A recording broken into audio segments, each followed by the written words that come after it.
Just the usual reminder for the cameras at the back that we did two sections. First one is for immediate use, and then the second one is for 10:30 this evening. Paul, do you want to start us off? Hi, Ralph. Hello. What team and injury news do you have for us? Oh yeah, so far it looks good. And instead of Ryan's already is still out. So it will take maybe a little longer. But Kyle Walker-Peters is back in training. Trained well this week, and yeah, so there's one more option I have. Who was it you said was out? Who did you say was out? Nathan Redmond, ready. What is his situation? How did the scans go? What's the time frame? Yeah, still a little bit of blood in, so will take time. I think about 1 month, hopefully not longer. But yeah, maybe after the international break that he can play again. That is the schedule at the moment, and yeah, hopefully that works. West Ham went up to Anfield on Monday, did pretty well. Just there were sort of some similarities in the way they caused Liverpool problems, just like you did on your trip up there. Did you see similarities in the way they play at all? Oh, brave performance, I think. Showed up, absolutely. I don't know if we have been the role model for them to cause Liverpool some problems, but it looked that they didn't want to defend deep. They tried to give them early pressure also sometimes, and scored twice. So was close to a sensation, but in the end, yeah, the quality of Liverpool was still there, and yeah. But I think they showed that they have a few threats they can always put on the pitch, and I think it's a very difficult game for us on the weekend. You've not enjoyed any of your previous games against West Ham. Why have they caused you so many problems in the past? Good question. Yeah, it is. At home we had very tight games, and at West Ham once we were without any chance. Very early with two big mistakes, we went 2 down, and then it was difficult. Yeah, I think we are really keen to show a better performance, because we have to. I think this opponent so far was not our best we played against, but as always, it's records are there to be broken, and for us it's important to go there, and with all the self-confidence we created in away games, to show a different face, and this is the goal. Michail Antonio stood out in the game at St Mary's. Are you better prepared to deal with him particularly? I think he's a type of striker every defense has problems with. If you want to defend 1 against 1, it's always difficult, I think. He has much power and strength, and even Liverpool had sometimes problems with him. So you know that you have to defend together, and if you defend together, then you can stop any opponent or any striker, any big striker in the world. So it's important for us to be committed.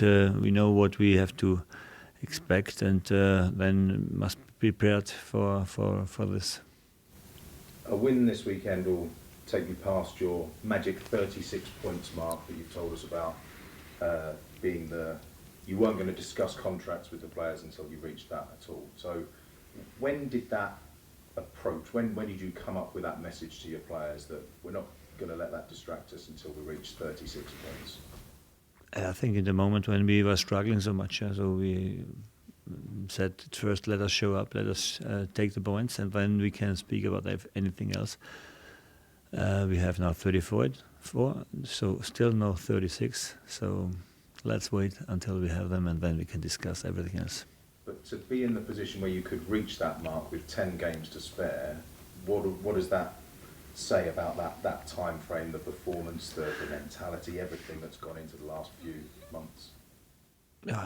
It says that we have taken a few wins.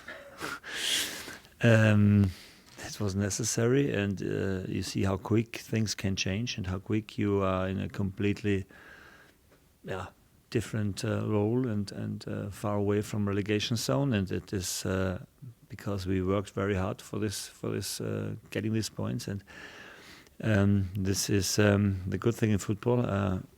you can always turn things around, and we did it in an awesome way. But still, as you said, 12 games to go, a lot of points to take, and the next games are, like always, the most difficult ones. And we don't think that it is easy for us to take wins. We had a good one now against Aston Villa because we made a really good game, I think, at home, very dominating, and I'm very happy about a few players, how they develop. The young ones, they show up. We have a few new options in the club for the future. This is our way, and I'm very positive. And how, while it's nowhere near the top of the major things that have helped this turnaround, how helpful do you think it was to say to your players, no distractions, we're not going to talk about contracts? Was it one of those 1%ers that people talk about? I don't know. Maybe more than this. Maybe it was good that we focus on what we can do best. That means perform well. And I think the focus was absolutely on. All the rumors were pushed aside, and that helps sometimes to stay hungry and to stay showing up. And this is what I expected, or what I hoped from my team. And they showed a very good reaction. Like we discussed very often about our turnaround after our very difficult time in October, September. So it's not long ago.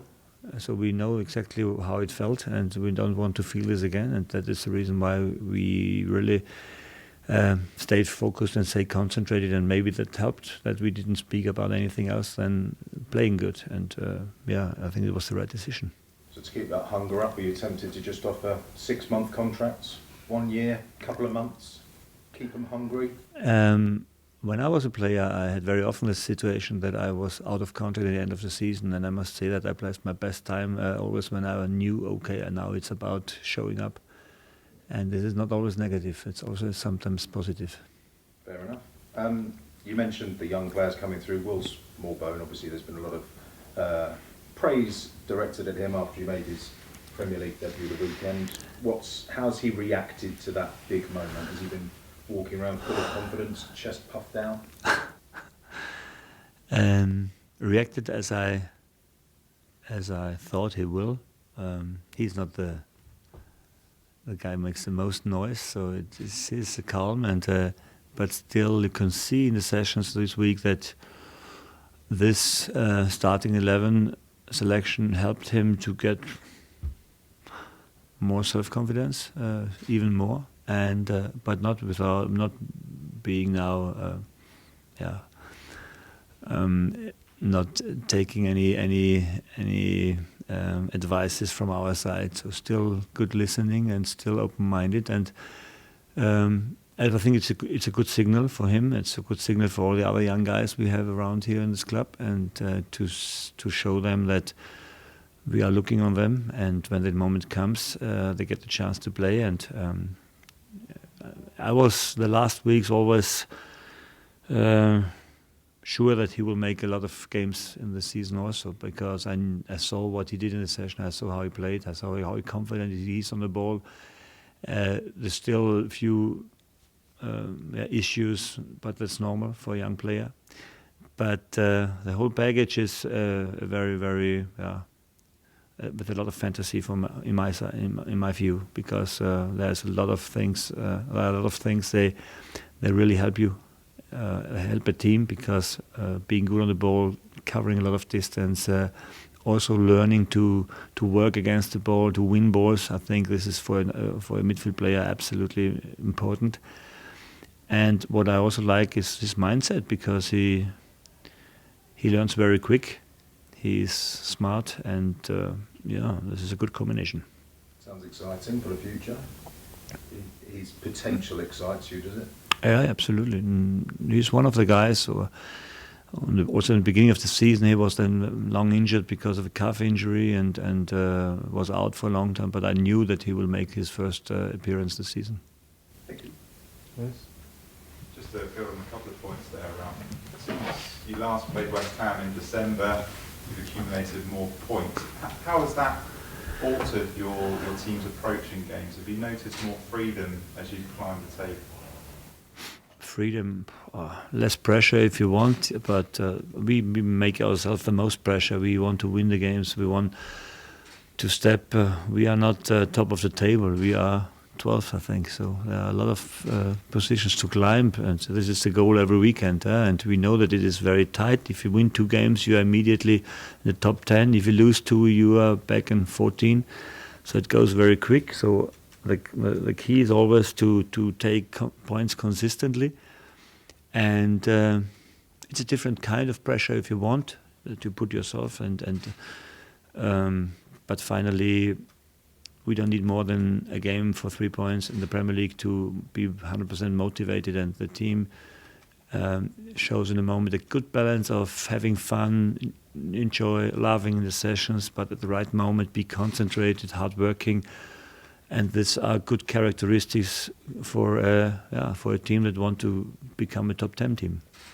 If you have 2 losses, you're quite right, you could fall down, but 2 wins and you could climb the table. When do you start allowing yourself to look up towards those top 8 places?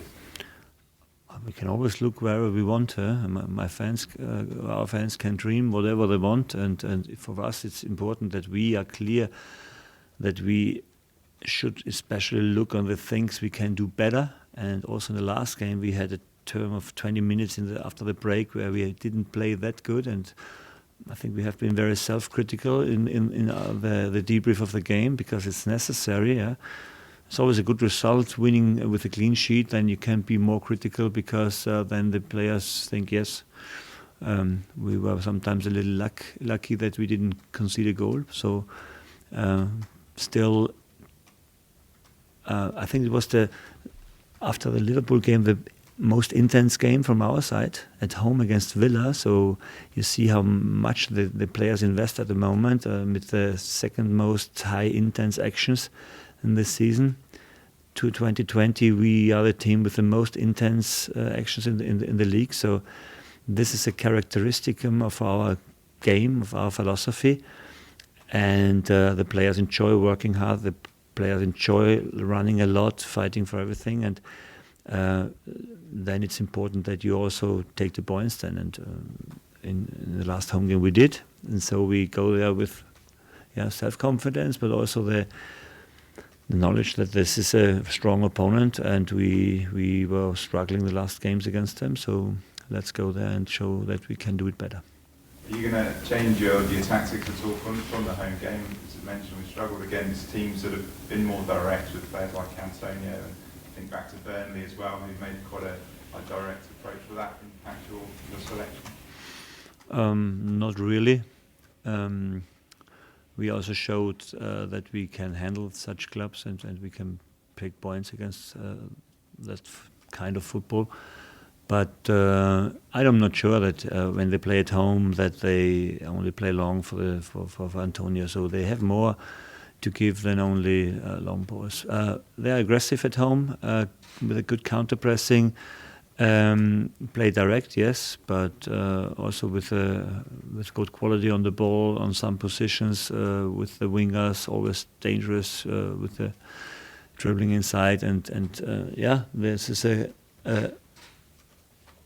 squad that normally should have taken more points, but we know also how quick that goes, that you lose a few games and suddenly you are in relegation battle, and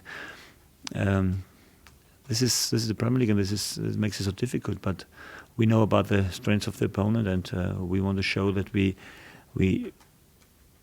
know we must do our best away game, but we can do it always, and this is the goal. They're having a bit of a tough time at the moment, a bit of unrest with their fans, and you've spoken about the importance of our own home crowd and what impact that can have on the team.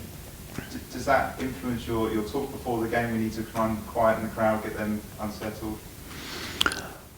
It's not really a topic for us. A good start is as well a topic always on away games, helps massively. I think we had a lot of away games this season where we made the first goal, and this helps massively for our self-confidence and maybe to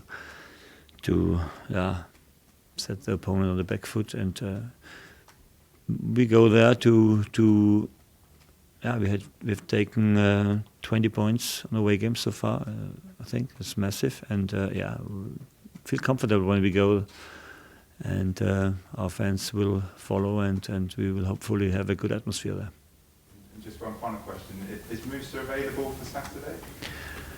Because of his mom, Yeah. I'm not sure. Let's have a look how he feels and if he wants to go there. And the message in the morning was not the best for us, that he lost his mom, and our thoughts are with him at the moment. One player I don't think we've spoken too much about is Stuart Armstrong, but he seems to be really finding his rhythm in the way you're currently playing. Just some of your thoughts on his improvement over recent weeks, really. Oh yeah, Stewie had a not easy season in the beginning because of the change of the shape and the back five. There haven't been a lot of chances for him to play, and it really didn't look good. But I always knew that in a different shape I would have more chances for him to let him play. And in the 4-2-2 with the two number 10 positions, the chance was a bigger one. And when we changed the shape, he was there at the right moment, and then he showed up. And then from that moment on, he showed me that he can be a number 10 that is that disciplined and that hardworking against the ball, what I expect him, because it's a tactical, very demanding position. You must be smart for this position and disciplined. And especially when he's playing with Prowse on the right side, he did it well against Palace, he did it well now against Villa. And they're good friends, the two guys, and that helps also, I think, a little bit. But also with Cedric, he played fantastic on this side, and that was one of the reasons why we performed better, because he was very hardworking, and on the ball he has his quality. Also scoring comes more and more often in the position where he can score, and this was a fantastic turnaround. I think it's also something of a role model for our transformation. You mentioned that, what he brings to the team, but his energy seems to be a key thing. You know, we saw the goal against Aston Villa. He's still like busting a gut to run the other end of the pitch in the 95th minute. Is that what endears you to him most, would you say, the fact that he will not stop running for your style of play? Yeah. He's also one of the guys who can cover a long distance, and especially a lot of high runnings. And what he had to learn, I think, was to be more brutal in the duels and winning balls. This is something this switch after losing the ball was hard to get for him, I think. We worked a lot on this, showed a lot of videos. At the beginning looked a little bit critical when I was demanding that, but now he knows how important it is to double up in these wide areas, to come from the front, to be the ball fit from behind, to close as a number 10, sometimes in the box. So long, especially recovery runs to do, and this is something he had to learn. But I think he now understands what it's about, playing in our net, playing in our philosophy, and that he can do it. I always knew. The only thing was that he had to show me, and now he shows it, and that's the reason why he at the moment has the starting 11 position for the right number 10.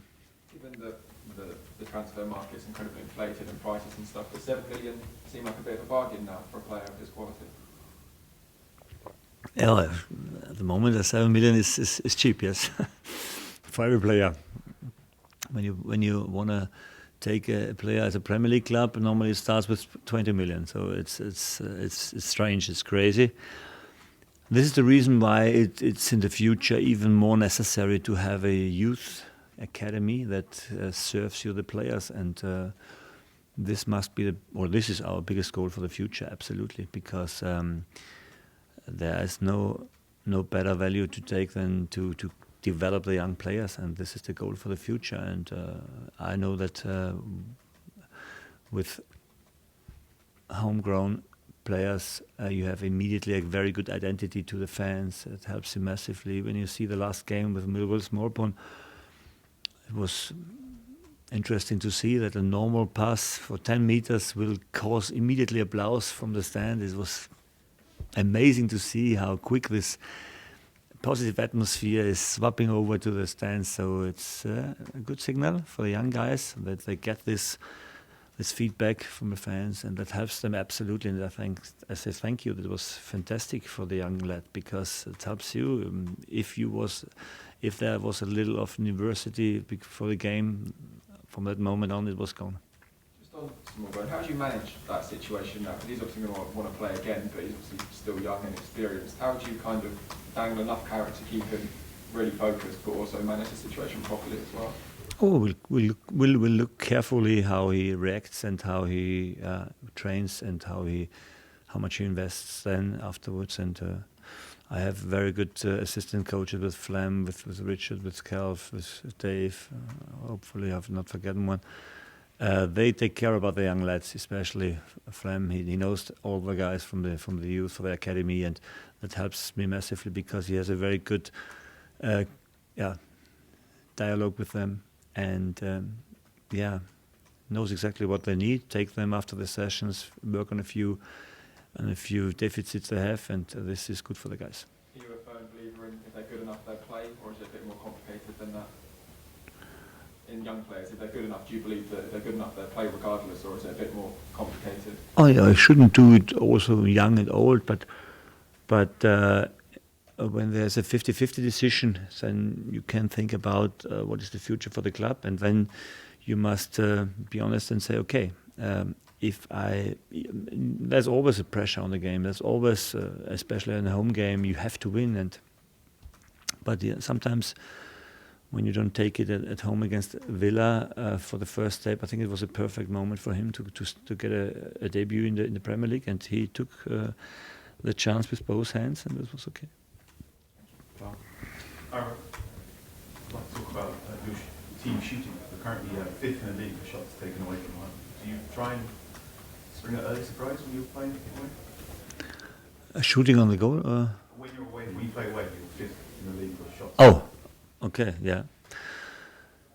Yeah, as I said, I think our performance in the away games is fantastic this season. We had really good games so far, and it's not a coincidence that we take a lot of points there. I think the guys enjoy working against the ball, and in away games you have to do it maybe more than at home because you automatically get more pressure from the opponent. Their mindset is always a very good one. You can feel it in the dressing room immediately that they want to go out and show up. And because we are physically strong, we can run a lot also without the ball, and this is absolutely helpful in away games. You're also number one for fouls away from home, but haven't had a red card in a while. How do you toe the line in discipline when you're coaching the team? I think that we are aggressive. This is not so new. Surprised me a little bit that we have made so many fouls because normally we try to double up and to come with more players to the ball, and then the tendency is then that you normally don't get the foul against you when you come from more sides because the referee sees that he has a lot of pressure and then they let it run. But yes, we try to defend high. We try to give early pressure, and that normally automatically means that you have to go in duel earlier, and that causes a problem that you can make foul sometimes. But the foul is not our target or our goal, because a foul kills the pressing, and if it kills the pressing, then we have all the energy we have used for getting the causing problems for the opponent is gone then, because then the game is interrupted and then they can take a free kick. So this is not our goal. Our goal is to win the ball without a foul and to have a good chance for a transition, and that's the reason why we try to avoid the foul. It's very interesting how your team works, because you describe this high press, but you've also described trying to keep a compact shape when you defend. How do you make sure that the team switches from one mode to another? That's the reason that we are looking for all the four phases of our game. So it's the one thing is against the ball, yes, but it's what do you do if you win it? What do you do if you have it then? And what do you do if you lose it again? And this is You cannot see it separate. You must look at all four scenes, and sometimes a little bit different in every game because you have automatically more possession or not. But in the end, concentrate on every part. Then you are always compact, even if you have the ball, because also there are a few teams around here, especially Man City, and you see them yesterday in the evening again, how high they defend when they have the ball, how high the rest defense is, how good the counter-pressing is. This is absolutely fantastic, and this is then absolutely helpful to be also compact when you are in possession, because then the chance to win it back immediately is a bigger one. And this is always the biggest goal, to be committed, compact in every part of the game.